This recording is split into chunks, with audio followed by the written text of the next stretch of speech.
সভাপতি।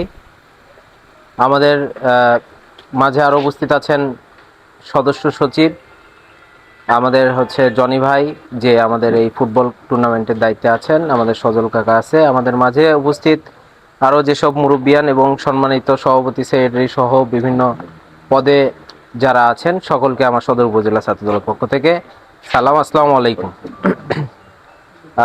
সম্মানিত মুরব্বিয়ান, আমাদের যে সদর বিএনপি যে ফুটবল টুর্নামেন্টের আয়োজনটি করেছে, এটার তাৎপর্য আসলে কতটুকু এটা খেলা শুরু হওয়ার পরে আপনারা উপলব্ধি করতে পারবেন বলে আমি আশাবাদী। কারণ আজকে আমাদের ফাপর ইউনিয়নে যে খেলাটা শুরু হয়েছে, এটার মাধ্যমে আমরা দেখতে পারলাম যে যে খেলোয়াড়দের মাঝে মানে উৎসাহ উদ্দীপনা যে কাজ করছিল, এটা আসলে অভাবনীয় এবং খুবই আমরা ফলপ্রসূ বলে আমরা আশাবাদী।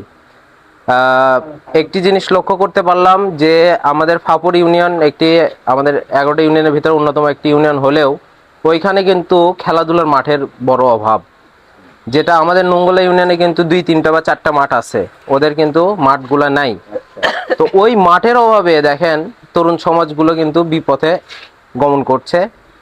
যেই জিনিসটা আমাদের মাননীয় এমপি সাহেব আমাদের রেজাউল করিম বাদশা কাকা উপলব্ধি করতে পেরেছেন এবং সংসদে উত্থাপন করেছেন, যার মাধ্যমেই কিন্তু একটি নির্দেশনা চলে এসেছে ইতিমধ্যে যে 11টি ইউনিয়নে আন্তর্জাতিক মাঠ, সমমানের মাঠ বা একটা সুন্দর একটা মাঠ প্রতিটা ইউনিয়নে দেওয়া হবে।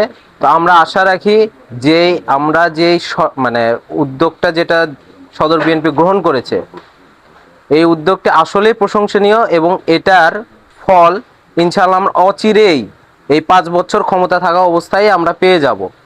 যে কারণে আপনারাও বুক ফুলে আপনারা গর্বের সাথে বলতে পারবেন আমরা যে বিএনপি করি আসলে মানুষের জনকল্যাণে বিএনপি করি, আমরা যে বিএনপি করি আমরা জনস্বার্থেই বিএনপি করি। সকলকে ধন্যবাদ জানিয়ে এই টুর্নামেন্টের সফলতা কামনা করে আমি আমার বক্তব্য শেষ করছি। আসসালামু আলাইকুম।